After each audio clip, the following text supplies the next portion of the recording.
Equinox Matin. On refait le Cameroun. On refait le Cameroun. Sébastien Nadeau est l'invité unique, exceptionnel et exclusif de la matinale Bonjour chez vous sur Radio Equinox. Bonjour monsieur le député. Bonjour à vous, merci pour cette belle invitation. Lors des questions orales à l'Assemblée nationale française le mardi 2 mars dernier, vous avez demandé ceci, et je cite, « Que va faire la diplomatie française face au drame du Cameroun ? Monsieur le ministre des Affaires étrangères, contre les enseignements de l'histoire, contre nos valeurs, contre nos partenaires et surtout contre les Camerounais, allez-vous continuer à soutenir le régime dictatorial en place au Cameroun et les massacres de plus en plus réguliers qui s'y déroulent.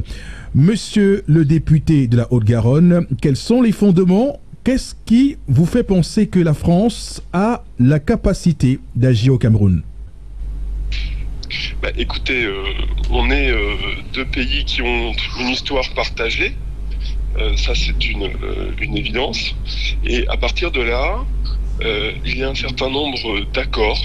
C'est-à-dire qu'il y a du droit international qui nous lie. Et ce droit international, il dit que quand il y a des infractions à l'état de droit, réciproquement, on doit pouvoir agir. Et bien évidemment, je viens peut-être au-devant de certaines questions, mais quand on parle d'ingérence sur ces sujets-là, il faut savoir que l'ingérence, c'est intervenir sans tenir compte du droit. Et là, le droit international, le Cameroun est partie des Nations Unies, et il y a un certain nombre d'engagements de la part du Cameroun. La France est partie des Nations Unies, et donc moi, en tant que parlementaire français, je demande au ministre des Affaires étrangères français de faire respecter les engagements internationaux du Cameroun, de la France. Donc voilà un petit peu la démarche. Et quand j'observe attentivement depuis plusieurs années maintenant la vie politique du Cameroun, sans rentrer dans les affrontements entre tel et tel politicien, parce que ça c'est effectivement ce serait de l'ingérence, mais sans regarder ces affrontements-là, il y a un problème. Il y a un problème majeur qui est de plus en plus évident dans la partie anglophone, et ce problème, faute d'être réglé, devient quelque chose qui me paraît gravissime et sur lequel la France doit, c'est son rôle aux Nations Unies, comme l'est pour d'autres pays d'ailleurs, hein. C'est vraiment son rôle que de trouver des pistes pour aller vers une solution qui ne sera jamais facile. Il faut se prémunir de cette idée qu'un coup de baguette magique et tout irait bien. Votre intérêt pour les crises anglophones et la sociopolitique au Cameroun, crise considérée comme relevant de la politique intérieure du Cameroun, que répondez-vous à ceux qui pourraient penser que vous faites de l'ingérence d'un petit colon nostalgique? Écoutez, moi j'ai pas de nostalgie de quoi que ce soit. Je suis né, on va dire, suffisamment tard pour pas connaître véritablement cette situation de colonialisme. La question qui se pose, je vous l'ai un petit peu expliqué précédemment. Moi, je suis parlementaire français et je dois contrôler l'action du gouvernement français. Et dans l'action du gouvernement français, comme je suis à la Commission des Affaires étrangères, je dois vérifier que la France respecte elle-même les traités internationaux. Et sur la question, par exemple, des ventes d'armes, j'ai suffisamment, on va dire, remué les choses pour dire que la France n'était pas dans les clous, ne faisait pas ce qu'il fallait. Mais c'est aussi de demander à la France de faire respecter les traités internationaux par les autres pays partis des traités. Et donc, moi, à l'ingérence, je réponds le droit international. C'est-à-dire que ceux qui me disent que je ferai de l'ingérence, c'est-à-dire qu'ils ne connaissent pas la manière dont fonctionne ce monde, et dont il fonctionne finalement assez mal, j'en conviens, sur le fait que normalement, les traités comme la charte de San Francisco, les traités comme les accords de Cotonou, ce sont des accords qui engagent. Il y a un contenu dans ces traités. Il n'est pas respecté. Il n'est pas respecté au Cameroun. Alors, si personne ne le dit, on continue comme ça à fonctionner sans que personne ne respecte le droit. Et donc, on en revient à une société, pardonnez-moi, qui n'est pas très intéressante. Qu'est-ce qui fait que notre société peut fonctionner de manière satisfaisante et avec humanité? C'est bien parce que le droit fonctionnerait. Et là, il n'en est rien au Cameroun. Donc pour moi, intervenir, c'est simplement, un, faire preuve d'humanité, et deux, demander à mon gouvernement, au gouvernement français, de faire son travail. La France se défend en vantant le processus de régionalisation et de décentralisation. Est-ce convaincant pour vous? Non, c'est pas convaincant parce que le processus en cours n'est pas satisfaisant et finalement n'est qu'un leurre. Vous savez, moi j'ai étudié attentivement un certain nombre de conflits. On ne sort pas d'un conflit sans travailler et dialoguer avec ce qui peut être considéré pour certains comme l'ennemi, pour d'autres comme l'adversaire. Et là, dans le dialogue, et si on s'en va vers la région anglophone, il est évident que les adversaires, l'opposition anglophone, n'est pas impliquée dans le processus de dialogue. Donc c'est un processus qui n'est que voué à l'échec. Et c'est ce que je déplore. Je pense que c'est bien difficile, mais la nécessité de se mettre entre adversaires autour d'une table, quand la situation des vies humaines sont en danger, des vies humaines sont en jeu, cet effort, je suis désolé, mais il faut le faire. Voilà. Vous écoutez Radio Equinos, madame, messieurs, avec ce matin notre invité Sébastien Nadeau, député français Moro-Bengade avec nous dans ce studio. Organ, bonjour à vous. Bonjour. Bon, monsieur le député, lorsque le ministre des Relations extérieures, des Affaires étrangères de l'Europe en France vous répond, est-ce qu'il vous a convaincu? Les mots sont une première étape. Donc, par rapport au silence, c'est déjà une étape nouvelle de franchie. Moi, je suis créé à la diplomatie française, de constater effectivement, moi ça fait depuis plus de 2 ans que je dis au ministre Jean-Yves Le Drian qu'il y a un problème et que la France ne peut pas rester silencieuse et qu'elle a une part de responsabilité dans les engagements internationaux. Il faut qu'elle soit là. Donc, j'avais un silence. Quand je posais ces questions, quand je demandais des réponses, je n'avais rien. Donc, avoir une première réponse, c'est une étape. Maintenant, vous savez, je suis très frileux. Une réponse sur un bout de papier, c'est une étape, mais en aucun cas, ce n'est la solution. Donc moi, j'attends la suite et j'attends une concrétisation des engagements.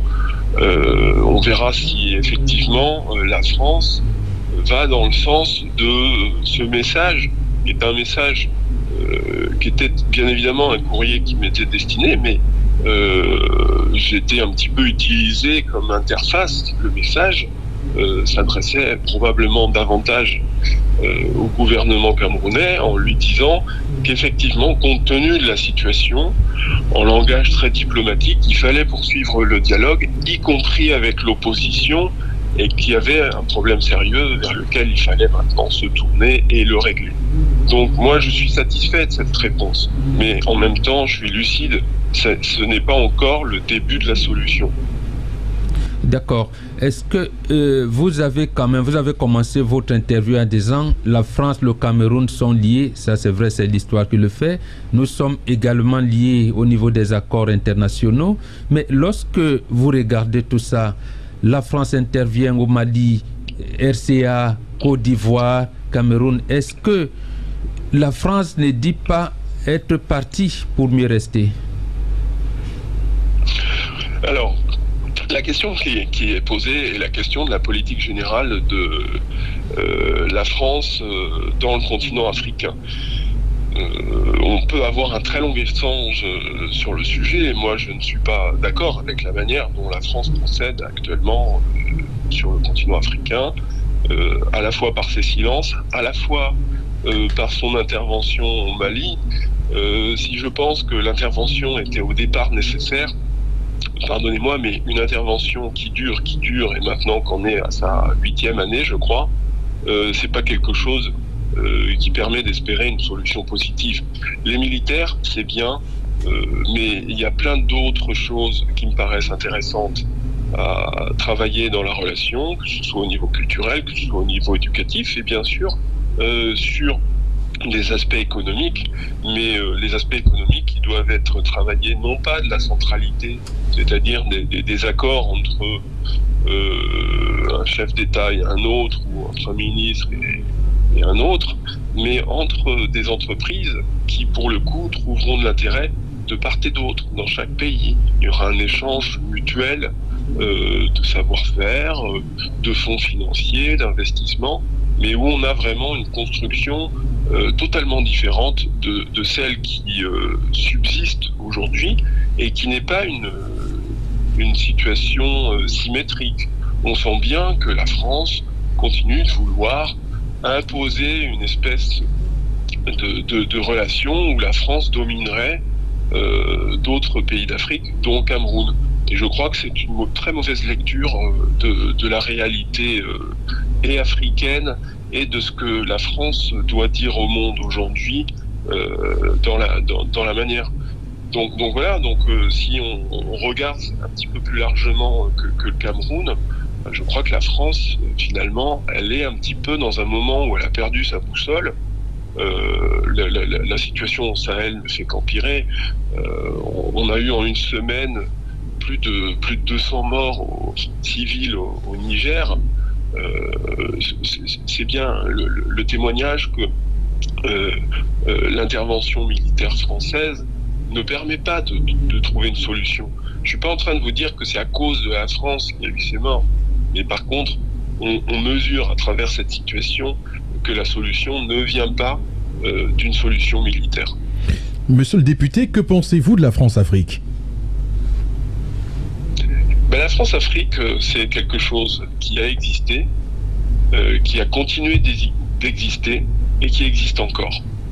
Je crois que je vais surprendre aucun auditeur en le disant avec quelque chose qui me semble assez évident, c'est que tout le monde en est conscient aujourd'hui. Et donc, à partir du moment où tout le monde en est conscient, ça veut dire quoi la France-Afrique ? Ça veut dire que finalement la France profite d'une position pour tirer davantage de bénéfices qu'elle ne devrait en tirer de la part du Cameroun et à la fin des Camerounais. Parce que la structuration de la France-Afrique, c'est de s'accorder avec quelques personnes d'un autre pays africain, ses dirigeants, de bien s'entendre avec eux, mais tout cela se fait au détriment à la fois du peuple camerounais en l'occurrence, mais il faut savoir que ça se fait aussi au détriment des Françaises et des Français. Pourquoi je vous dis ça ? Parce qu'il y a quelque chose qu'il faut bien entendre. La France-Afrique, elle profite à quelques grands groupes. Elle profite à Bolloré, elle profite aux actionnaires d'Orange, elle profite à Total, etc. Mais pour les Français, ils sont où les profits ? C'est pas de l'emploi supplémentaire, c'est pas des retours d'argent dans leur poche. Et donc la réalité, c'est que c'est une entente entre quelques puissants. Et donc la France-Afrique, elle existe toujours. Et c'est quelque chose sur lequel je pense que à partir du moment où il y a un bon éclairage aujourd'hui pour les citoyens, qu'ils soient camerounais ou qu'ils soient français, de cette situation, c'est quelque chose qui ne peut plus durer. Il faut revenir dessus. Il faut revoir complètement ces modalités de relation. Alors ça peut venir d'une volonté et progressivement, ou bien ça peut venir très différemment, et c'est ce qui m'inquiète et c'est ce que je vois arriver à travers la montée d'un sentiment anti-français, certes des politiciens, mais ça finit par se traduire et faire tache d'huile sur toute la France, tous les Français et les Françaises. Et donc ça peut être très différent. Quand on regarde ce qui se passe au Mali, on a bien le sentiment que la France se fait mettre dehors petit à petit. Et moi, je le déplore d'une certaine manière, mais je le comprends parfaitement aussi. Alors, on parlera du sentiment anti-français plus tard dans l'émission, mais monsieur le député, Emmanuel Macron est arrivé au pouvoir, c'est la jeune génération. Vous dites vous-même que la France-Afrique continue à perdurer. Qu'est-ce qui pourrait expliquer que, malgré l'arrivée au pouvoir d'une nouvelle génération de dirigeants en France, que cette réalité perdure? Alors d'abord, il y a bien eu une nouvelle arrivée au pouvoir de dirigeants à travers Emmanuel Macron. Mais la France, en termes de pouvoir, c'est pas un seul individu. Vous avez extrêmement des conservatismes qui sont extrêmement forts en France, qui sont extrêmement forts particulièrement à ce qu'on appelle le Quai d'Orsay, c'est-à-dire le ministère des Affaires étrangères. Et à la tête du ministère des Affaires étrangères, vous avez un monsieur qui s'appelle Jean-Yves Le Drian. Moi, je respecte le monsieur. En revanche, je respecte pas du tout sa politique, qui est une politique. Il ne faut pas oublier qu'il était ministre sous François Mitterrand. Donc, s'attendre à un nouveau logiciel de sa part, franchement, c'est quelque chose qui est un petit peu irréel. Donc, la réalité, c'est qu'on a un affichage à travers un discours qui me semble sincère, celui du président Macron. Et vous savez que je suis critique par ailleurs sur certains aspects, donc c'est pas pour dire oh là là, j'essaie de préserver quelque intérêt ici ou là. La réalité, c'est que le discours du président Macron à Ouagadougou en 2017 donnait plus de force à un discours où le passé colonial était révolu et on allait passer à de nouvelles réalisations ensemble, et où il a dit qu'il aiderait tous ceux qui soufflent sur le vent de la démocratie. Il a utilisé des mots qui étaient magnifiques, ce discours était très bon, et quand on regarde épisode après épisode politique dans le continent africain, on voit bien que la France n'est pas au rendez-vous. Donc on est dans un moment où il y a une certaine prise de conscience, mais à la fois il y a le déni, et à la fois on a un conservatisme qui est extrêmement puissant et qui n'a pas permis pour l'instant de changer, on va dire, la matrice du système. Donc on est encore dans les têtes de beaucoup de dirigeants dans le système, on va dire, post-colonial de la France-Afrique.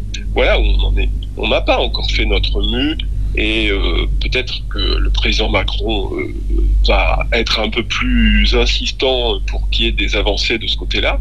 Mais jusqu'à présent, moi, je l'ai trouvé un petit peu mou concernant la relation à l'Afrique. Il a fait un discours et il a considéré qu'après, ça allait suivre. Eh bien, ça ne suit pas. Et donc, il faut changer ça.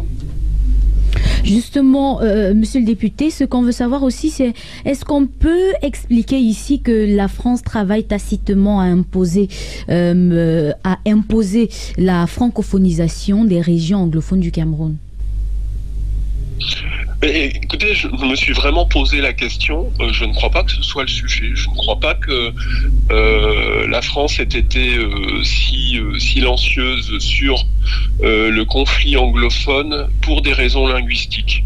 Je crois vraiment que là, c'est faire une mauvaise analyse de ce que la France souhaite, comment elle veut avancer. Vous savez, Emmanuel Macron, notamment, dans les principales choses qu'il a faites, il a essayé de retravailler plus fortement la relation avec le Nigeria, donc un pays anglophone, et qu'il estimait un pays beaucoup trop délaissé jusqu'à présent en Afrique par rapport à la politique étrangère française. Donc je ne crois pas que ce soit ce sujet-là, je ne crois pas que ce soit la volonté d'imposer la francophonie. Par ailleurs, ce serait une mauvaise analyse quand on considère le nombre de langues qui peuvent être utilisées au Cameroun. Moi je dirais l'anglais un peu plus, un peu moins, c'est de toute façon une richesse parmi toutes les autres langues qui sont parlées au Cameroun. Je ne crois pas que le français ait à souffrir de cette espèce de concurrence dans la relation qu'il doit entretenir avec le Cameroun. Maintenant, Jean-Yves Le Drian avait réagi à votre question à l'Assemblée nationale concernant le fait que vous vouliez savoir si le régime français allait continuer à soutenir le régime dictatorial en place au Cameroun. Il avait considéré que votre position était anti-française.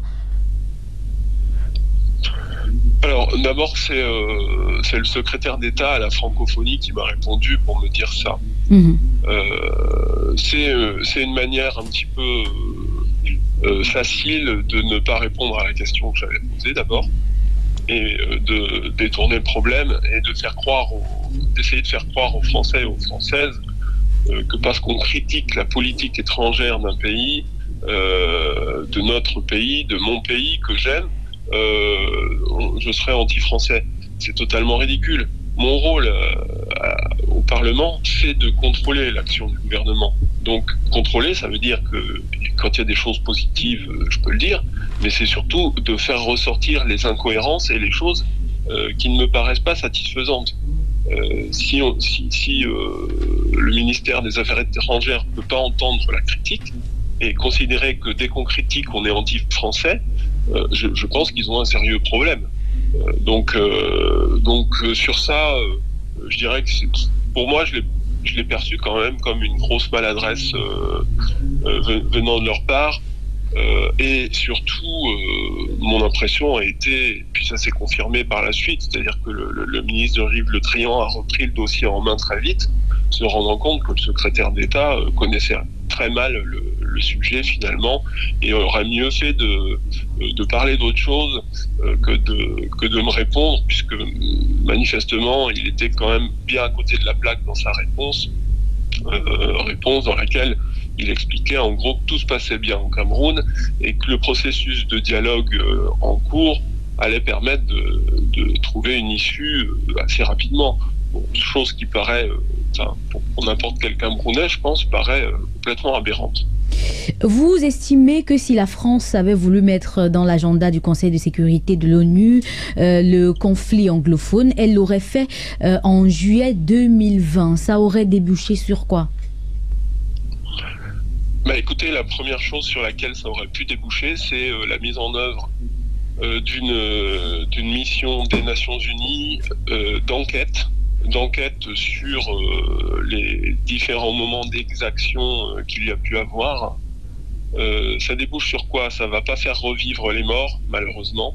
En revanche, ça va chercher les responsables et ça permet de lutter manifestement contre le sentiment d'impunité qui est la situation dans laquelle on avance à l'heure actuelle et qui permet à des gens qui commettent des exactions de se dire que de toute façon, comme personne ne leur courra derrière, ils peuvent bien continuer à le faire. Mais là, je parle des responsables parce que il faut distinguer le bras armé, c'est-à-dire la personne qui tue, qui massacre, et puis éventuellement des personnes au-dessus dans la hiérarchie et qui peuvent avoir, d'une certaine manière, largement orienté ces exactions. Et donc, le fait de mettre en lumière la situation du conflit anglophone et d'amener une mission d'enquête internationale parfaitement neutre, parce que évidemment qu'il ne faut pas que ce soit la France toute seule qui se pointe au Cameroun pour aller regarder. Compte tenu de notre passé partagé, ça ne pourrait pas être perçu comme une mission neutre et donc ce ne serait pas satisfaisant. Donc il faut un travail international pour pouvoir se mettre en face de ce sentiment d'impunité grandissant. Et vous savez, c'est sur des situations bien différentes, mais c'est la situation que vit la République démocratique du Congo. Tant qu'on laissera des criminels se promener partout, et y compris dans le voisinage de gens dont ils ont massacré des familles entières, on ne pourra pas aller vers une société apaisée, c'est pas possible. Donc il faut que ce sentiment d'impunité tombe, et pour cela il faut une intervention de la communauté internationale. C'est aller beaucoup trop loin. écoutez, enfin, ces images de massacre, je pense qu'elles hantent les esprits beaucoup d'entre nous. Et donc, c'est pourquoi la France avait l'occasion, mais elle va avoir à nouveau l'occasion, puisque au mois de juin, elle est à nouveau présidente du Conseil de sécurité des Nations Unies. Mais moi, c'est ça que je déplore, c'est qu'on a ce pouvoir, d'ailleurs, qui est un héritage de quoi? Pourquoi la France, elle est au Conseil de sécurité des Nations Unies, membre permanent parmi les 5?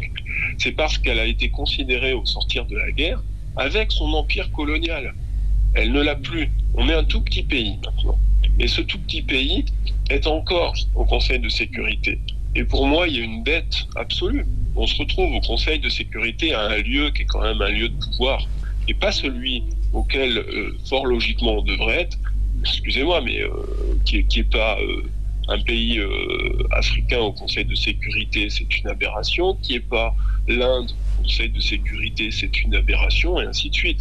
Donc la France y est, et pour moi, elle est redevable de la raison pour laquelle elle s'y est retrouvée, c'est-à-dire qu'elle est redevable vis-à-vis de pays dont elle avait la domination au moment où elle a accédé à cette position. Et donc, la moindre des choses, quand on a des populations camerounaises qui sont dans la plus profonde détresse, c'est de répondre d'ailleurs à ma demande. Moi, j'avais fait un courrier à l'ambassadeur de France aux Nations Unies pour que ça vienne à l'agenda. Ça n'a pas été mis à l'agenda, je le déplore, et ça laisse courir une situation qui est une situation à risque. Là, pendant longtemps, quand même, on a accusé ou fustigé le paternalisme français sur les pays africains et particulièrement au Cameroun. On accusait pendant ce temps-là la trop présence de la France dans les affaires africaines, mais aujourd'hui, vous accusez le silence. J'accuse le silence, comme vous dites, j'accuse le silence de la France dans les instances internationales, vis-à-vis, effectivement, d'un pays comme le Cameroun. On vient de parler, la France devrait faire quelque chose au sein du Conseil de sécurité des Nations Unies. La France devrait déclencher l'article 96 des accords de Cotonou au sein de l'Union européenne, vis-à-vis du Cameroun, vis-à-vis d'autres pays d'Afrique d'ailleurs, mais vis-à-vis du Cameroun, et elle ne le fait pas. Donc, que fait la France? Elle garde uniquement cette espèce de précaré de relation avec le Cameroun, mais elle ne joue pas son rôle au sein des instances internationales. Donc moi, je veux bien entendre que quand je réclame que la France sorte du silence, c'est de l'ingérence, mais moi ce que je demande, c'est que la France joue son rôle au sein des instances internationales et fasse respecter le droit international. Et il me semble que c'est la dette que la France doit à minima au Cameroun. Il y a des dettes qu'elle ne remboursera pas vis-à-vis du Cameroun, mais celle-là au moins, elle doit la rembourser. Le Cameroun est dans une situation où c'est extrêmement difficile. Le gouvernement en place avec un président qui est là depuis l'éternité, la solution d'un certain nombre d'aspects conflictuels du Cameroun passe par la communauté internationale. C'est pas le Cameroun qui va réussir à se saisir de ça. Il faut que des partenaires apportent un soutien. Et c'est pas de l'ingérence, c'est apporte un soutien. Écoutez, pendant la Deuxième Guerre mondiale, la France ne serait pas la France aujourd'hui si les Américains n'étaient pas intervenus. Bon, donc il y a des situations, notamment quand ça concerne l'état de droit et le respect des droits humains, où moi je considère que c'est plus de l'ingérence, mais c'est une obligation morale et une obligation du droit international. Vous avez dit, Sébastien Nadeau, craindre un génocide à cause de la crise anglophone. Comment faites-vous pour avoir des infos sur le Cameroun? Quelle démarche de renseignement disposez-vous? Écoutez, j'ai sur place, en zone anglophone, une vingtaine de personnes avec qui je communique régulièrement. J'ai un certain nombre de contacts de gens qui vont et viennent parce que par chance le Cameroun reste un pays ouvert et donc ils sont tantôt au Cameroun, tantôt au Kenya. Il y a pas mal de gens qui circulent comme ça. Et puis j'ai eu des échanges fournis avec un certain nombre de responsables politiques camerounais aussi, des gens qui sont au gouvernement, et bien évidemment je ne citerai pas, et puis des opposants. J'ai échangé avec Maurice Kamto à plusieurs reprises.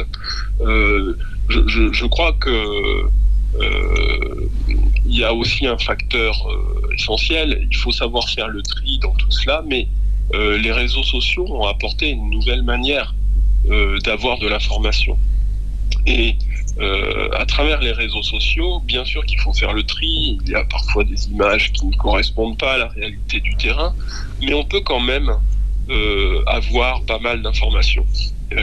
Quand il y a eu les massacres à Motu, moi je me suis dépêché de téléphoner à 3 ou 4 personnes qui étaient certes pas sur place, mais qui étaient pas très loin, et je leur ai demandé de se renseigner, d'avoir un petit peu plus, et puis de me rappeler quand ils avaient des informations fiables, ce qu'ils ont fait. Et puis il y a des organisations humanitaires sur place qui font un travail. Je pense notamment à Watch. Donc des informations, moi, on peut me dire que je suis derrière mon bureau et puis que je suis dépendant des informations qu'on veut bien me donner. Mais ça marche presque toujours comme ça quand on est dans une situation hautement conflictuelle. Il y a des gens qui sont sur le terrain qui subissent, et il y a des gens qui sont pas sur le terrain en train de subir et qui, me semble-t-il, ont un devoir de venir au secours et de trouver des moyens d'aller vers une issue qui soit pas aussi violente. Pourtant, le gouvernement camerounais, sur la base de ses propres renseignements, estime qu'il y a un retour progressif à la normale. Bah écoutez, moi j'aimerais que le gouvernement camerounais ait raison. J'aimerais. Malheureusement, pour le coup, c'est quand même pas moi qui ai compté les cadavres à Ngardu, c'est pas moi qui ai compté les cadavres à Motu, c'est pas moi qui ai compté les cadavres dans plusieurs endroits. Donc, dire qu'il y a un retour à la normale, depuis quand et comment ça se mesure? Moi, encore une fois, tant mieux si c'est une réalité. J'ai quand même quelques inquiétudes parce que je ne vois pas à quel endroit il y a le début d'un dialogue qui commencerait à aller vers une résorption du conflit. Donc, à partir du moment où on s'attaque pas aux causes du conflit, on peut quand même s'attendre à ce que les effets soient toujours présents. Le dialogue, moi, pour échanger avec des responsables, des leaders anglophones qui peuvent être séparatistes, mais d'autres qui ne le sont pas, pour l'instant, il n'y a pas le début d'une solution politique qui est sur la table. Donc moi, je veux bien qu'on me dise que ça va mieux, mais c'est un petit peu la méthode Coué, il me semble. Et je voudrais voir que ça aille mieux, mais je suis un petit peu sceptique quant à cette analyse de la situation.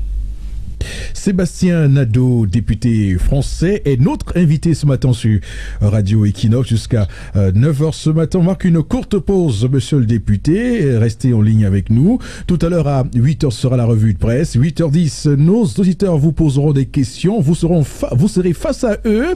Et à 8h10, on va reprendre cet échange. Nous partagerons avec vous le baromètre commandé par le Conseil français des investisseurs en Afrique et le baromètre SIAN des leaders d'opinion, qui montre que la perception des pays étrangers en Afrique concernant la France, les chiffres sont très très mauvais. Nous commenterons tout cela avec vous et les rapports entre la France et le Cameroun, la coopération entre la France et l'Afrique. Restez avec nous, monsieur le député. Merci, Marcelin Gansop, avec le même plaisir. Toujours en ligne ce matin avec notre invité Sébastien Nadeau, député français de la Haute-Garonne, avec qui on évoque justement les questions de politique intérieure au Cameroun, mais également de l'emballement de la diplomatie française sur cette question. Place maintenant aux questions des auditeurs, juste pour s'assurer qu'avec monsieur le député, tout est toujours en ligne, monsieur le député? Oui, tout à fait, bien sûr. Voilà. Vous allez écouter nos auditeurs pour répondre à leurs questions. Karine, allez-y. 670 54 70 49 656 62 22 22 au téléphone avec le député Sébastien Nadeau, député français Sébastien Nadeau. Vous pouvez appeler pour poser vos questions afin d'avoir plus d'explications par rapport à vos préoccupations. Allô, bonjour. Bonjour, Karine Santia. Bonjour, comment on vous appelle? Monsieur Medjo. Monsieur Medjo, on vous écoute. Oui, je voudrais poser deux questions au député Sébastien Nadeau. Bonjour, monsieur le député. Je voudrais savoir, on a vu l'année dernière, lors du Salon de l'agriculture en France, un activiste camerounais au nom de Thiam Abdoulaye, alias Calibro, c'est-à-dire interpeller, c'est-à-dire le président Macron pour lui parler, c'est-à-dire des tueries et de ce qui se passait, c'est-à-dire au Cameroun.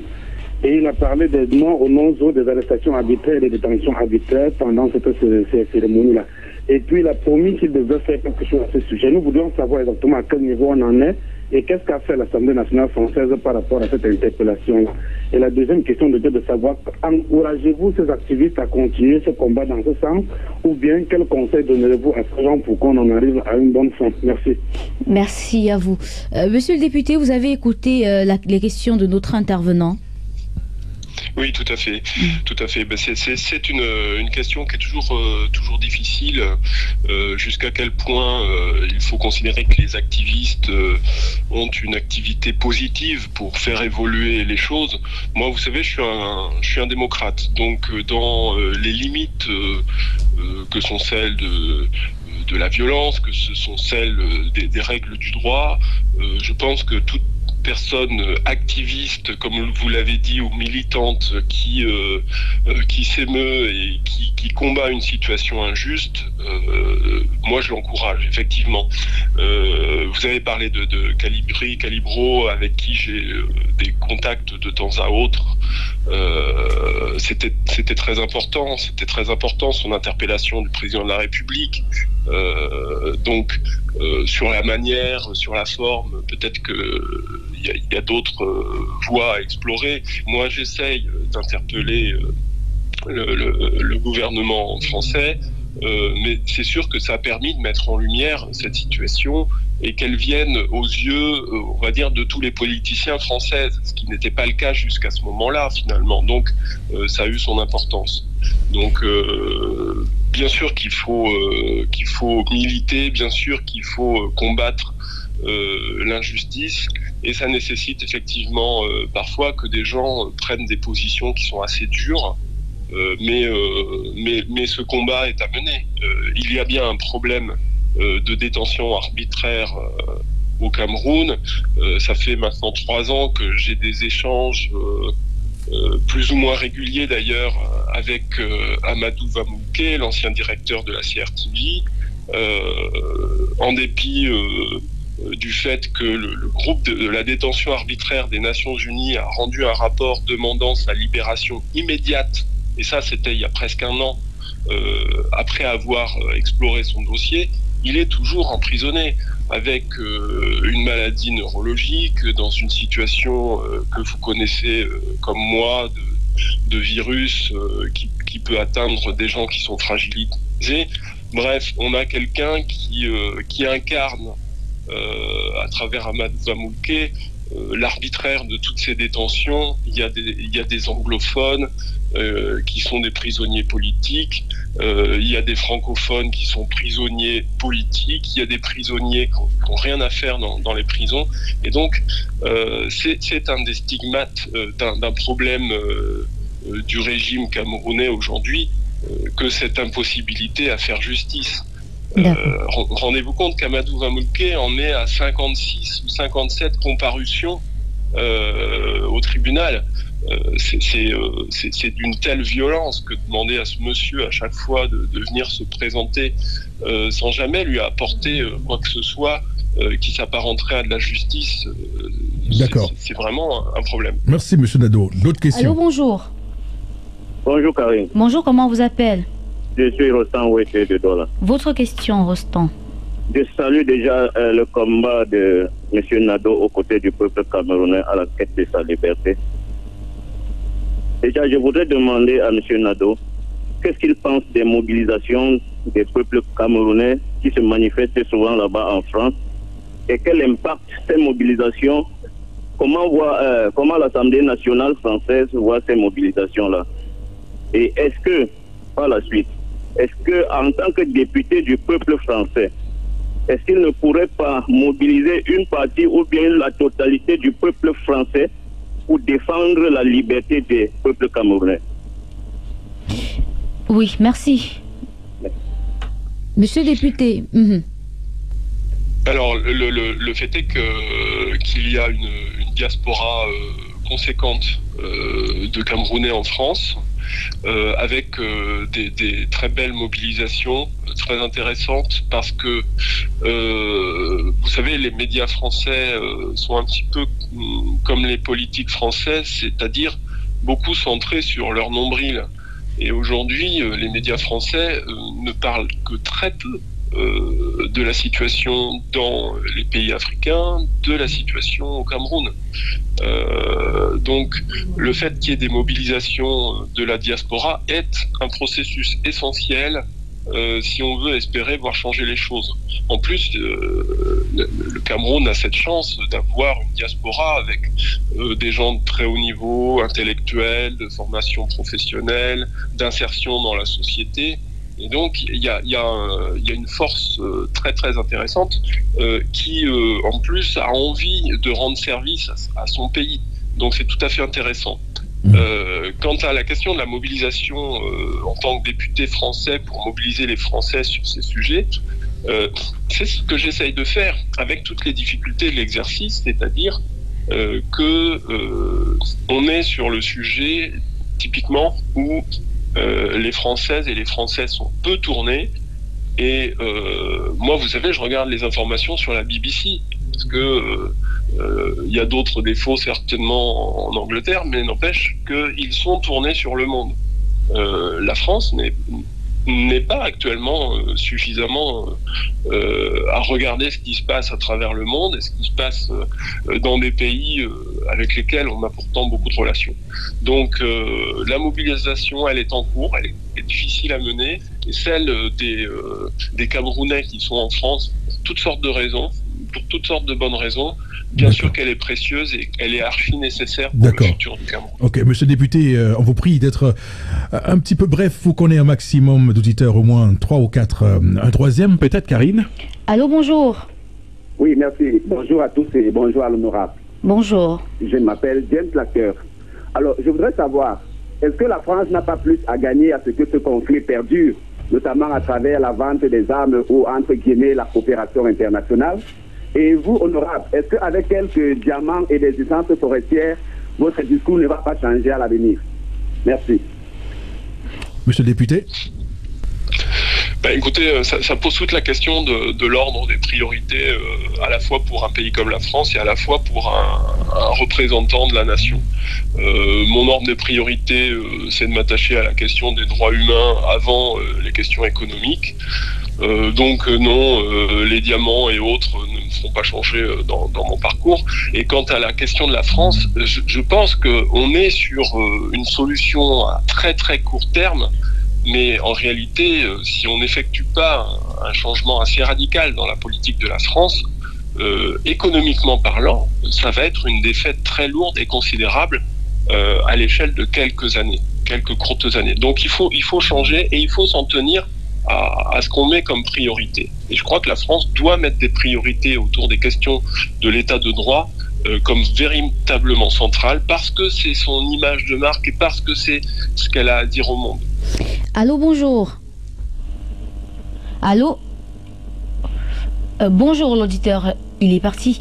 656 62 22 22 670 54 70 49. Vous pouvez appeler ce matin pour poser vos questions à notre invité au bout du fil. Allô, bonjour. Allô. Bonjour, il est parti encore cet auditeur, des problèmes de connexion avec la ligne 656 62 22 22 670 54 70 49. On revient sur les questions de la crise dans le nord-ouest et le sud-ouest avec le député français Sébastien Nadeau qui est avec nous au téléphone. Allô, bonjour. Oui, bonjour. Bonjour, comment on vous appelle? Je suis Mylène Laubert. D'accord, Madame Laubert, on vous écoute. Je voudrais parler au député. S'il vous plaît, monsieur le député, que pense la France dans ces souffrances de ces peuples du sud-ouest? Les gens se sont déplacés, ils ne sont plus chez eux, ils sont amassés dans Douala, partout dans le Cameroun, ils n'ont plus de vie. Monsieur le député, que pense la France de ce Cameroun qui n'est géré que par des vieillards? À quand, monsieur le député, soit la venue de la jeunesse dans les activités du Cameroun? D'accord. Pourquoi ce Cameroun se meurt et la France se regarde muette devant cette situation, monsieur le député? Je vous en prie. Merci, Madame Laubert. Monsieur le député. Mais je pense que la France, il y a plusieurs regards qui sont posés sur le Cameroun. Pour l'instant, le gouvernement français était assez silencieux. Peut-être qu'on peut espérer un changement. Vous avez raison de relever cette question des déplacés et de tous ces gens qui sont obligés de quitter leur lieu de vie, parfois leurs attaches familiales, en raison d'une situation qui est totalement indépendante de leur volonté. Donc c'est extrêmement grave. Et après, ce que pense la France, c'est aussi ce que médiatiquement on va réussir à faire ressortir de la situation.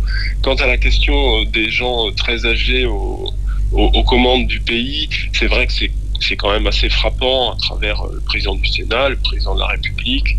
Je pense que avec tout le respect qu'on doit aux personnes âgées et avec tout le respect qu'on doit aux hommes qui sont là, mais véritablement penser que quelqu'un qui a 88 ans peut gérer le destin d'un pays comme le Cameroun, c'est une folie. C'est une folie. Moi, je ne vois pas les choses autrement. Voilà. D'accord. Merci. On va s'arrêter là pour cette séquence consacrée à Face aux auditeurs. On marque une courte pause et on revient pour la suite de notre échange exclusif ce matin avec Sébastien Nadeau. Retour sur Radio Equinox. Bonjour chez vous, la matinale, avec notre invité ce matin, le député français de la Haute-Garonne, 10e circonscription, Sébastien Nadeau. Avec nous, bon, Bengan, on vous laisse discuter un tout petit peu avec le député. Oui, monsieur le député, je viens à la suite de la dernière intervenante tout à l'heure. Est-ce que vous avez vous-même commencé votre interview en disant « Vous ne comprenez pas pourquoi les autorités françaises continuent à soutenir les dictatures dans des pays africains ?» Les questions reviennent toujours. Et à titre un peu d'histoire, vous vous rappelez que Jean-Pierre Cot et François Mitterrand se sont brouillés à ce niveau parce que Jean-Pierre Cot ayant mal compris, entre guillemets, ce que les orientations de Mitterrand sur ce qu'elle appelait coopération, c'était lié à la France-Afrique. Aujourd'hui, est-ce que vous comprenez que les autorités françaises, vous avez parlé de leur silence tout à l'heure, vous comprenez que les autorités françaises ne tirent pas des ficelles sur ce qui se passe en soutenant cette dictature? Mais bien sûr qu'il ne faut pas être dupe. Si la situation est comme celle-là, c'est que la France espère encore tirer les ficelles. C'est bien ce que je déplore. Et cette situation-là de vouloir tirer les ficelles par en dessous, je pense que c'est une mauvaise analyse des réalités d'aujourd'hui. Et donc c'est pour ça, moi, que je considère que des pratiques, on va pas revenir sur ce qui a été fait, mais en revanche, aujourd'hui, c'est plus acceptable de considérer que finalement, on n'est pas d'une relation normale de pays à pays. Et en réalité, des ingérences de la France, il y en a bien évidemment au Cameroun. Et donc, me voir reprocher ici et là que je ferais des ingérences parce que j'appelle à ce qu'on respecte l'état de droit et que la France fasse tout ce qu'il faut dans les instances internationales pour porter ce message fort, c'est vrai que je vois là une pleine contradiction. Bien sûr qu'il y a un problème encore présent dans la manière dont la France établit sa relation avec les dirigeants du Cameroun. C'est clair, c'est net, et c'est quelque chose qu'il faut revoir complètement. Il faut que la France change de stratégie pour la France et pour le Cameroun, parce que ça a des conséquences bien évidemment sur la vie économique et politique du Cameroun, tout ça. Oui, mais et si les autorités françaises ne changent pas, ou alors vous avez dit, peut-être ils ont commencé à parler, ne changent pas, est-ce que les députés français sont prêts à soutenir le peuple camerounais dans sa recherche, dans sa quête de sa souveraineté? La problématique essentielle, c'est que d'abord, si j'avais pas mené un certain activisme à l'Assemblée nationale française, il y aurait à peu près aucun député qui serait en train de se poser quelques questions relatives à la situation au Cameroun. Donc cette situation du Cameroun aujourd'hui est une situation qui est assez peu abordée en France. Les parlementaires français sont beaucoup tournés sur la gestion de la crise sanitaire. Vous savez qu'on n'est pas franchement en situation d'excellence dans la manière dont sont menées les choses, avec beaucoup de choses à revoir qui traduisent une organisation de la France qui s'est pas du tout adaptée aux jours nouveaux et aux réalités d'aujourd'hui. C'est valable dans la gestion de la crise sanitaire en France et c'est valable tourné vers l'extérieur. Quant à des parlementaires qui se mobiliseraient, on est, je dirais, une petite dizaine de parlementaires, mais il faut comprendre que l'organisation aussi du Parlement, c'est qu'il y a des députés qui sont à la Commission des Affaires étrangères, et c'est parmi ceux-là qu'il devrait y avoir davantage d'activisme. Mais probablement, parmi ceux-là, il y en a qui sont suffisamment anciens, avec les anciennes ficelles, et qui considèrent que l'ancien modèle les ravit pleinement. C'est une erreur. Et je ne partage pas du tout cette analyse, mais c'est le constat que j'ai pu faire quand même sur ces dernières années.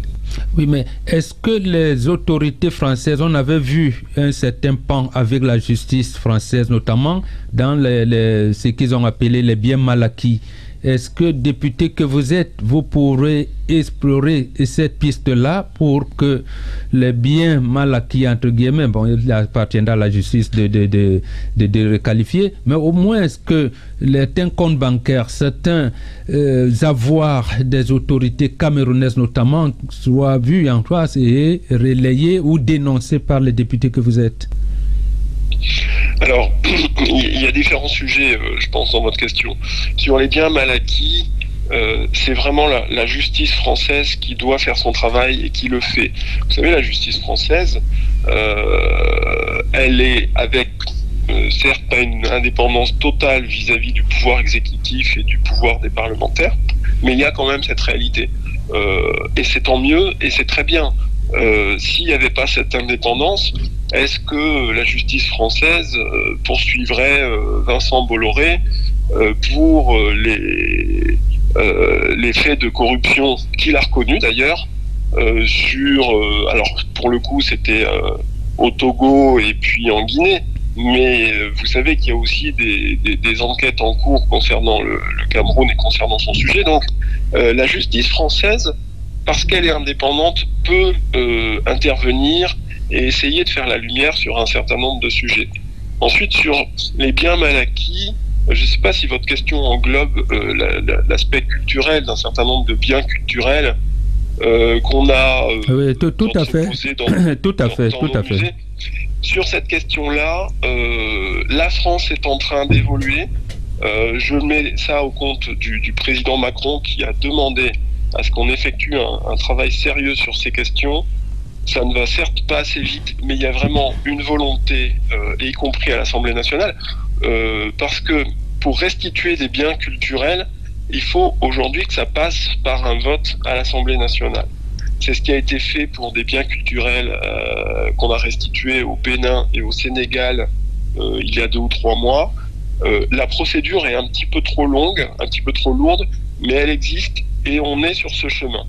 Moi, ce que je pense sur cette restitution des biens culturels, c'est qu'il faut bien avoir en tête qu'une restitution pure et simple aurait peut-être pas beaucoup d'intérêt. En revanche, profiter de cette occasion pour faire des restitutions significatives, mais qui s'accompagnent d'un partenariat entre les institutions, que ce soit le musée du Quai Branly et un musée camerounais, un endroit pour pouvoir permettre au public de voir ces objets culturels, me semble essentiel. Donc la question du partenariat, elle est à travailler. Et elle l'est. Et j'attire votre attention, il y a la route des chefferies du Cameroun, qui est travaillée avec le directeur du musée du Quai Branly à Paris. Donc on est sur l'ordre de ce partenariat. Il faut restituer davantage de biens culturels, c'est une évidence. Mais il faut aussi prendre le temps que ce soit une belle occasion d'un dialogue renouvelé entre nos deux pays. Donc, moi vraiment, je pense que c'est important cette question de restitution. Le président Macron l'a demandé et il y attache de l'importance. Et ça fait partie des constructions positives vers lesquelles on doit aller. Et c'est vrai, la lourdeur de la procédure parlementaire est pour l'instant quand même un frein. Ça va pas assez vite. Mais je dirais, on ne peut que progresser en la matière. Le chemin est ouvert, donc empruntons-le. D'accord. Il y a un autre contentieux historique qu'il faut peut-être solder. Les assassinats notamment de Félix Roland Moumié et Ruben Oumniobé. François Hollande avait dit ici, je pense en juillet 2015, qu'il allait déclassifier les documents. Macron est venu, il a bifurqué un peu, il n'est pas allé très loin. Vous l'avez fait, je parle de la France, avec l'Algérie, un certain nombre de choses. Pourquoi la France ne veut pas assumer ce passé au Cameroun? Mais écoutez, parce que c'est encore une question qui jaillit très fortement dans la politique intérieure française, avec les tenants de dire que le passé colonial, c'est très bien et on n'a pas à se reprocher de quoi que ce soit, et les tenants de ceux qui veulent qu'on établisse la vérité, qu'on rétablisse la vérité. Vous avez cité ces exemples qui sont... Il n'y a pas besoin d'ouvrir des archives. C'est des choses qui sont clairement établies. Des historiens ont déjà fait un travail dessus. Monsieur Mbembe, a écrit un livre avec Monsieur Deltombe sur le sujet. Donc on a les éléments, ils existent. Et où vous avez raison, c'est que la parole française n'est pas encore suffisamment forte sur ces questions vis-à-vis du Cameroun. Alors là aussi, c'est quelque chose qu'il faut faire avec intelligence. Donc le président Macron a avancé des premières pistes parce que le travail n'est pas entièrement fait avec l'Algérie. Donc est-ce qu'il faut tout faire en même temps, tous les pays en même temps, au risque de pas bien faire les choses? Je sais pas. Mais ce qui est certain, c'est qu'un jour il faudra bien que la France reconnaisse les méfaits qu'elle a occasionné avec, je le disais en début d'émission, la France a une dette vis-à-vis du Cameroun et elle doit intervenir sur un certain nombre de questions au nom de cette dette. Et malheureusement, il y a une dette où ça ne peut être que reconnaître ces erreurs graves du passé, parce qu'elle ne remboursera jamais cette dette. Cette dette-là, elle est inscrite comme quelque chose d'extrêmement fort dans notre passé commun. Et véritablement, là, il y a une question qui a avancé parce que les Français et les Françaises aujourd'hui ne le savent pas. Donc il y a bien un travail à faire au plus haut niveau français pour porter à la connaissance des Français ce regard vers ça. C'est un exercice difficile et je crois que le président Macron, c'est pas sur cet aspect qu'il faut être le plus critique dans sa démarche. Il l'a entamé. C'est un petit peu comme la restitution des biens culturels. Ça va pas assez vite, mais on est quand même sur cette voie-là. Quand je dis qu'il va pas assez vite, c'est parce qu'il y a des traductions de son discours qui se concrétisent pas. Et là, pour le coup, je voudrais qu'il aille vraiment avec beaucoup plus d'ardeur, parce que c'est des vies humaines à la clé dès demain qui se jouent. sur ces questions-là, on peut, à partir du moment où on dit qu'on ouvre cette question, on peut prendre le temps de la réflexion. Avec le Rwanda, il y a une mission d'historiens qui travaille, qui va rendre un rapport en avril sur les archives militaires françaises de la période du génocide. Donc ça va dans le bon sens, c'est un excellent travail. Est-ce que le Cameroun viendra juste derrière? Je ne suis pas en mesure de le savoir, mais c'est vrai que c'est une question qui se pose. Oui, mais la Belgique n'avait pas attendu longtemps pour le cas de Lumumba. Elle n'avait pas attendu. Il n'y avait pas eu de pression particulière ou des historiens zaïrois ou de Congolais pour pousser la Belgique à le faire. Quand le moment était arrivé, ils ont dévoilé tout ce qui s'est passé pour Lumumba et ses amis. Je sais. Moi, c'est ce que je souhaiterais. Mais ce que je vous ai expliqué, c'est que Emmanuel Macron a entamé une démarche avec plusieurs pays et probablement pour préserver des équilibres, parce que dans l'opinion publique française, ce sont des choses qui sont encore assez complexes. Il a préféré ne pas ouvrir tous les champs de questionnement, parce qu'il y a le Cameroun, mais il y a d'autres pays où la question se pose aussi avec insistance. Donc ça va certainement pas assez vite. De mon point de vue, ça ne va pas assez vite, mais il faut aussi comprendre que la France n'est pas la Belgique. Et que donc la Belgique avait somme toute beaucoup moins de problématiques et de situations à régler que n'en a la France, et donc ça prend plus de temps pour la France à le faire, mais ça viendra, il faudra que ça vienne. Oui. Il y a souvent certains amalgames que les peuples africains n'aiment pas toujours, mais sont obligés de passer par là, notamment de lier tout. C'est-à-dire que les écarts des politiques des autorités de part et d'autre, et l'amalgame c'est quoi? C'est qu'on accuse généralement un sentiment anti-français naît généralement lorsqu'on ne voit pas un certain nombre de choses arriver et on se dit la France est un élément perturbateur pour l'essor, l'épanouissement des populations africaines, et c'est en train de se tracer au Cameroun. Vous comprendrez tels amalgames? Bien sûr que c'est compréhensible.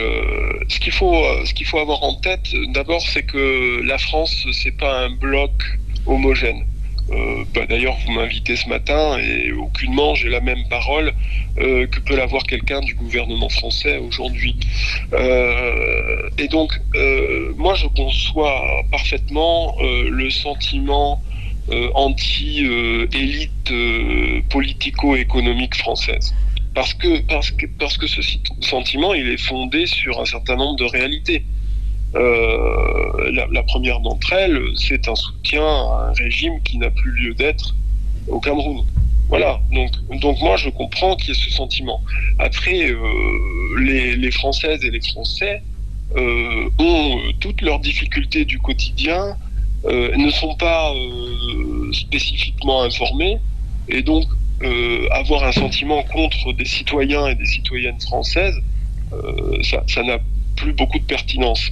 Et par ailleurs, dans la diversité française, je dirais, il y a la même chose côté camerounais. J'ai absolument pas une vision homogène des leaders camerounais et camerounaises. Ce que j'ai construit dans ma tête et ce que j'ai bien compris, c'est que le Cameroun a à sa disposition des leaders camerounais et camerounaises en quantité et en qualité pour pouvoir être parfaitement souverain et avoir une autre orientation et un autre futur que celui qui se prépare actuellement. Donc la richesse du Cameroun, elle est établie, et il faut comprendre qu'il y a aussi la diversité française, que on peut comprendre la montée du sentiment appelé anti-français, mais il faut arriver aussi côté camerounais à faire le tri dans tout ça et bien comprendre où sont les adversaires dans tout ça. Alors, Sébastien Nadeau, le baromètre commandé par le Conseil français des investisseurs en Afrique, le baromètre SIAN, des leaders d'opinion en Afrique, réalisé par IMAR, intitulé Africa Lead, dit ceci pour 2021. La perception des pays étrangers en Afrique, quels sont entre les 3 pays non africains que vous avez, dont vous avez la meilleure image? Les États-Unis arrivent en tête avec 43% des opinions, l'Allemagne 37% en deuxième, Canada 3e 28%, l'Angleterre 28% également, la Chine 22%, le Japon 19%, la France n'est que 7e avec 17%. Sur la question quel est le pays que vous considérez comme des partenaires bénéfiques, la Chine arrive en tête 76%, les États-Unis second 74%, le Canada 3e 72%, la France n'est que 8e, dévancée par des pays comme la Turquie, le Japon, l'Angleterre même, les Émirats arabes unis. Qu'est-ce que cela traduit pour vous? Ça traduit une stratégie qui va dans le mur de la part de la France. Pourquoi? Parce que on n'est ni présent ni en soutien sur les questions d'état de droit, et on voit également que sur les questions économiques, les questions de partenariat, on est en train de perdre complètement les positions qu'on pouvait avoir. Donc ça veut dire quoi? Ça veut dire qu'il faut complètement redresser la barre et changer de stratégie. Laquelle stratégie ne peut passer que par une nouvelle relation qui est bien une relation d'égal à égal entre la France et le Cameroun, et sur laquelle on remet les pieds sur des valeurs partagées et qui seront la base d'une nouvelle confiance, parce que la confiance n'est plus là. Le problème majeur est celui-là. On a peut-être la confiance entre Paul Biya et puis Emmanuel Macron, et encore, j'ai des doutes sur le sujet, mais la confiance n'est plus là. Et pour rétablir la confiance, il faut des preuves, il faut une réalité.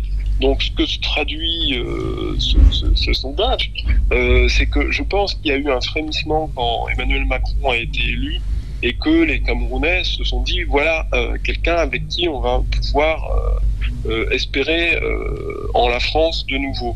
Et aujourd'hui, on mesure la traduction du discours sur le terrain, et on voit que rien ne vient de nouveau de la part de la France. Donc on se tourne vers les autres. Donc c'est typiquement la stratégie que je combats depuis plusieurs années, qui me paraît être une très mauvaise stratégie de la part de la France, et les Camerounais attendent autre chose.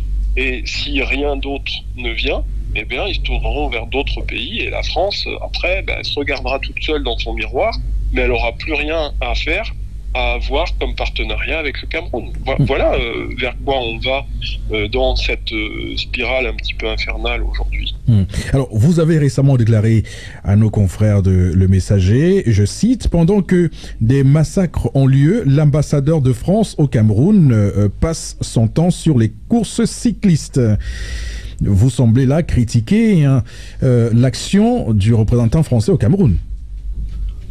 Écoutez, c'est une image, mais je pense que l'image, elle est forte, et elle dit, elle met en balance une situation gravissime sur laquelle la France devrait, de par son histoire, de par sa position dans les instances internationales, la France devrait être au combat, vraiment s'engager fermement. Et puis, effectivement, on voit l'ambassadeur qui fait un certain nombre de sorties culturelles, sportives, qui sont nécessaires. Donc, pour moi, c'était mettre en balance ces deux situations qui me paraissent complètement contradictoires avec les besoins d'une relation nouvelle. Voilà. Après, moi, je trouve ça tout à fait pertinent que l'ambassadeur aille sur des courses cyclistes, qu'il aille sur des temporalités culturelles quand il y est invité, quand il y est le bienvenu. Je trouve ça tout à fait souhaitable.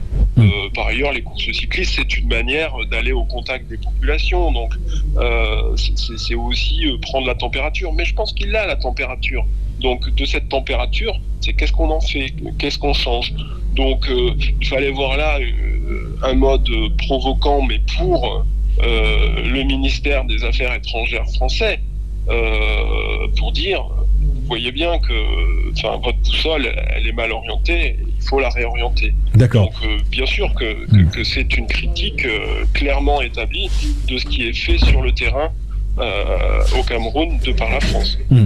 Merci monsieur le député, restez avec nous, on marque une courte pause, on vous revient dans un court instant. Une matinale pas comme les autres. Bonjour chez vous, c'est un réveil pas comme les autres. Bonjour chez vous sur la 93 FM Radio Equinox. 8h passées de 50 minutes sur Radio Equinox. Ce matin, vous avez écouté le déblayage du sujet concernant notamment la crise anglophone et surtout la réaction du député français Sébastien Nadeau. Vous avez pu écouter l'entretien et vous pouvez à présent réagir au 656 62 22 22 ou bien le 670 54 70 49, soit vous posez des questions ou alors vous donnez votre point de vue carrément parce que c'est le moment consacré aux auditeurs et on vous écoute au 670 54 70 49, 656 62 22 22. On a refait le Cameroun sur la sortie de Sébastien Nadeau à l'Assemblée nationale française. Allô, bonjour. Oui, bonjour. Bonjour, comment on vous appelle? Jean Matip. Jean Matip. D'accord, monsieur Matip, on vous écoute. Oui, j'aimerais juste poser une question au député français, monsieur Nadeau. Ma question est la suivante. Pourquoi est-ce que la France, en tant que politique, une nation entière, ne peut pas intervenir dans la crise au Cameroun, comme elle l'a fait d'ailleurs en Libye, avec le politique, les médias, l'armée? On voyait les chaînes françaises médiatiser tout ce que le Libyen Kadhafi, Mohamed Kadhafi faisait de mauvais, soi-disant. Pourquoi est-ce qu'aujourd'hui, avec notre régime de géroncrate en place, ils ne peuvent pas faire pareil, vu la question économique, vu la crise anglophone? Merci. C'est là ma question. Monsieur le député, pourquoi la France ne peut pas réagir pareil qu'en Libye? Écoutez, d'abord parce que je pense que c'est pas souhaitable. L'action de la France en Libye, maintenant avec le retour, on voit bien que c'est un échec et qu'elle a fait quelque chose qui est pas satisfaisant du tout. Et par ailleurs, la France, si elle doit intervenir vis-à-vis du Cameroun, elle doit le faire au sein des instances internationales parce que c'est comme ça qu'on a construit le droit sur cette planète. Et la France, elle doit passer par le droit. Si elle ne passe pas par le droit international, elle se retrouvera accusée et à juste titre d'ingérence dans les affaires du Cameroun. Donc ce n'est pas une action directe qu'il faut mener, c'est une action diplomatique et c'est une action au sein des instances internationales. D'accord. 656 62 22 22. Allô, bonjour. Allô, bonjour. Bonjour, comment on vous appelle? Moi, c'est M. Foucault, Georges Clovis, depuis Bafoussam. D'accord, M. Foucault, on vous écoute. Oui, je voulais dire au député français, c'est déjà, j'ai suivi tout ce qu'il a dit depuis le matin. Oui, nous sommes très contents. Mais est-ce que, à un moment donné, il ne se fera pas rattraper par le contexte politique français, puisqu'on en a connu d'autres personnes de ce genre dans le passé, dont je n'aimerais pas seulement rester là-dessus. Est-ce qu'à un moment donné, il ne va pas se rattraper? Et je veux aussi l'inciter qu'il ne se retrouve pas seulement ceux qui constituent tout un bloc pour porter l'idée qui est en train de porter pour que cela grandisse davantage. D'accord. Donc, merci. Merci. Est-ce que vous n'allez pas vous faire rattraper par le contexte sociopolitique français? Écoutez, je crois qu'on a cette chance en France de pouvoir exercer librement son mandat politique. Certains choisissent de se mettre quelques chaînes et qui leur permettent plus d'avancer comme ils pensaient avancer au préalable. Moi, je me sens libre. Je continuerai d'exercer ma liberté autant que possible. Donc, non, je me sens pas dans cette situation d'être rattrapé par la situation politico-française. D'accord. Allô, bonjour. Bonjour, Karine. Bonjour, comment on vous appelle? Je suis Alain Foucault. D'accord, Alain Foucault, on vous écoute. Oui, le député Nadeau ne pense-t-il pas que sincèrement, si la France et son gouvernement finalement se décident à tourner le dos aux richesses des pays africains, ça ne serait pas mieux pour ces pays africains-là, pour le peuple et surtout pour le peuple français? D'accord. Ça, c'est ma question. Monsieur le député, est-ce que si la France se détourne des richesses africaines, ça pourrait être une solution? Je ne suis pas sûr que ce soit une solution ni pour les pays africains, ni pour la France. Ce qui se passe actuellement, c'est que la France entretient, et on l'a vu tout à l'heure à travers le rapport sur les relations entre la France, enfin les pays préférés du Cameroun. Le fait est que c'est d'autres pays qui viendront s'occuper des richesses. Donc pour moi, c'est pas tant la question de se détourner des richesses de l'Afrique, c'est comment on fait fructifier de part et d'autre ces richesses. C'est une démarche qui est totalement différente de celle qu'il y a aujourd'hui. L'Afrique, pour l'instant, est le continent qui se fait piller par les grandes puissances internationales de la planète, c'est très clair. Allô, bonjour. Bonjour madame. Bonjour, comment on vous appelle? Etienne de Carrière au Baba. D'accord, on vous écoute. Bon, je dis déjà bonjour aux députés.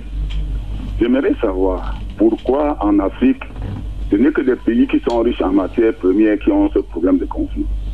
Est-ce que ce n'est pas ces matières premières que les Occidentaux recherchent qui seraient la cause de ces différents conflits?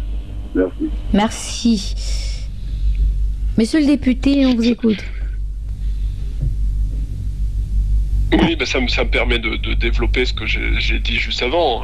Effectivement, il y a, la richesse de l'Afrique, c'est sa misère. C'est-à-dire que à partir du moment où partout on a identifié qu'il y avait des richesses spécifiques au continent africain, eh bien effectivement les puissances étrangères, mais pas seulement occidentales, parce que si vous incluez pas la Chine ou la Turquie ou la Russie dans la course au pillage en cours en Afrique, je pense que vous passez à côté du sujet. Donc la France, elle joue ce jeu également. Donc pour moi, la France doit sortir de ce jeu, mais trouver la manière de sortir de ce pillage manifeste, ce qui nécessite d'établir d'autres formes de relations, ce qui est difficile, mais ce qui est, à mon avis, nécessaire. Écoutez, moi je suis frappé par le pillage dont est victime également la République démocratique du Congo, la Guinée, enfin, c'est à la vue de tous, et de temps en temps avec des responsabilités africaines, parce que la République démocratique du Congo ne se ferait pas piller si les pays voisins africains ne jouaient pas leur rôle d'intermédiaire pour de plus grandes puissances étrangères. Alors, pour ce grand oral ce matin sur Radio Equinox, Sébastien Nadeau, on va sortir une dernière question bonus pour nous. Vous avez tout récemment participé à 3 conférences internationales avec les parlementaires allemands, britanniques, kenyans ou sud-africains. Ce qu'on veut savoir, qu'allez-vous faire maintenant? C'est quoi votre feuille de route pour continuer à activer l'actualité sur le Cameroun? Écoutez, la feuille de route, elle est assez simple. Il y a une pression, moi, que je continuerai d'exercer dans les prochaines semaines sur mon gouvernement. Et puis, il y a une médiation qui est en train de s'organiser au niveau international. J'ai une réunion de prévue avec des sénateurs américains, des parlementaires canadiens. J'attire votre attention sur le fait qu'il y a aussi des parlementaires du Kenya, d'Afrique du Sud, de Gambie. C'est-à-dire qu'on est vraiment sur une logique où on ne veut pas que ce soit un pays qui pèse et qui oriente pour l'intérêt du pays en question, mais pas pour le Cameroun. On veut obliger à ce qu'il y ait des négociations, des discussions, un dialogue qui s'établisse. On veut mettre en place cette possibilité, mais ensuite ce sera aux Camerounais, aux leaders camerounais d'aujourd'hui, aux leaders de demain, de trouver la voie de sortie. Parce que sinon, pour le coup, on reviendrait sur un système d'ingérence dont on a tant de mal à sortir. Il faut faire attention. Merci d'avoir parlé sur Radio Equinox ce matin, monsieur le député. Merci à vous. Madame, monsieur, merci à vous également. Rendez-vous demain lorsqu'il sera 6h pour un nouveau numéro de Bonjour chez vous. Toute l'équipe vous remercie, avec Bertrand Bonzini à la mise en onde, Karine Sontia, Bombok Bengan Kandje et moi, Eric Fopoussinegou. Que Dieu bénisse le Cameroun. Bonjour chez vous, information et divertissement entre 6h et 9h.